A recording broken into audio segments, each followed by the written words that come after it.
We had a past guest on by the name of Wes Pigeon, and Mr. Pigeon actually met you at Chapters in Vancouver one time when you were here. And what Mr. Pigeon was telling us here in the province of British Columbia, he was sharing with all of us how the foster care system, some children in the foster care system end up at the Maple Centre, which is just outside of Burnaby. And, the stuff that's happened in the Maple Centre is horrendous. We're talking kids as young as 11 years old, possibly having sex, drugs, alcoholism, 15-year-old females that are prostituting themselves just outside of the doors of the Maple Centre. And what happens is when Mr. Pigeon started confronting all these people, especially the politicians, nothing was done about it. And, the question I have for you, in your opinion, how do you think that we as the people, how can we reform the system so that we protect the children and we provide a brighter future for all of us? Well, it has to start right with with the law enforcement.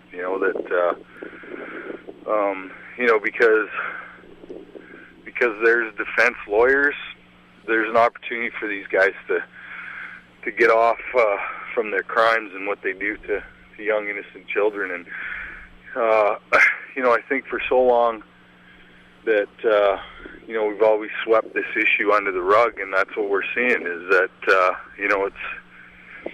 it's kind of a Pandora's box that we're opening up here, and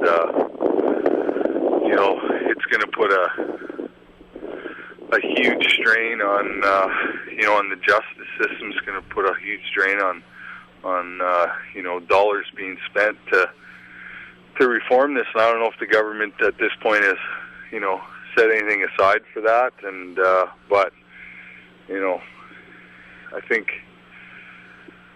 it's the biggest epidemic we have on the planet, by far, and it far exceeds anything that's out there. So it's a long uphill climb, but hopefully the more people that we get into recovery from this, the more voices we have, and the better off we'll be.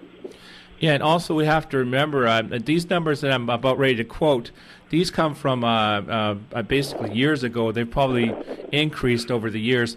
But I remember at one time it used to cost something like about $36,000 to imprison someone. And yet what happens is to help someone recover and put them back into the straight and narrows and make them an important part of our society is much less than that. So it's just, to me, I feel that, especially in the United States where there's over 2 million in prison at this time, I feel that our system, sadly, is heading towards a system where, a large part of the population is going to end up in prison, and while the other parts of the population that need the help, rather than getting the help, are going to basically suffer, and that's sad. I don't take that as a positive system. I take it's time for change. Oh yeah, big time.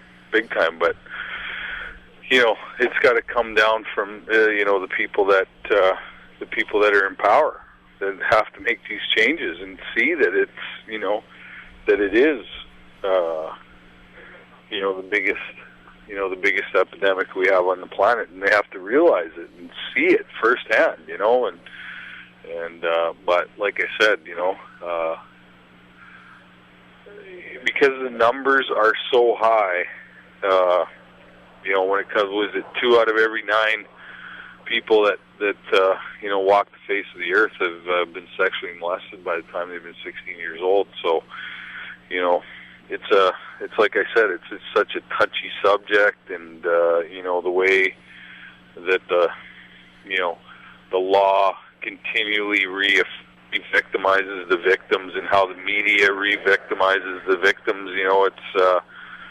It's just an awful thing, and a lot of young innocent people have to go through this on a daily basis, and so like I said, we have a long hill to climb, and hopefully we can get there.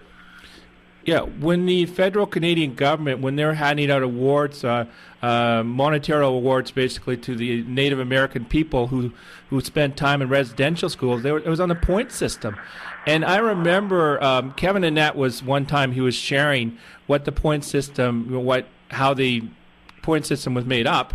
And it was just horrendous to think that all the Native Americans who suffered through sexual abuse in the residential schools had to relive it again in front of people. And then if they didn't have the evidence to prove that this actually happened to them, then, the point system worked in such a way that they weren't awarded for it.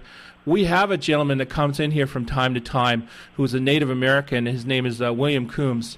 And he has gone into alcoholism and into crack cocaine, and it's just he writes beautiful poetry, and he has a beautiful soul. Yet there's so much hurt inside of him right now. It's amazing, and just I'd like to ask you, as someone who has lived through all this and is able to come out the other side, and you're being a beacon of light for so many people, what message could we send to William and other people like William to give them hope, to want to continue on, to want to recover themselves?